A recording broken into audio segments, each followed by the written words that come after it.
And yes, it is a pit bike. It's got an 88cc big bore kit on there.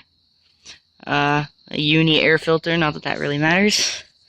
It's got red painted stock hubs. No, FMF Powercore 4. Yeah, wait, yeah, it's on the other side, whatever. And I put some old BMX bars that I had on there just to raise it a little bit. It also has a clutch kit. And yeah, that's about it. Now Kyle here is going to start it up once he's done texting. Yeah. Put the kill switch here. Not that anybody can. Okay, he's going to start it up now, you know. Jeez. After he breaks it. It's real easy to start.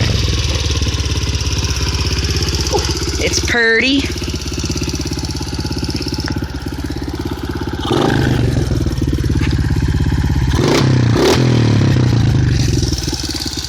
Definitely a nice sound out of that FMF Powercore 4. It's a great bike for what it is.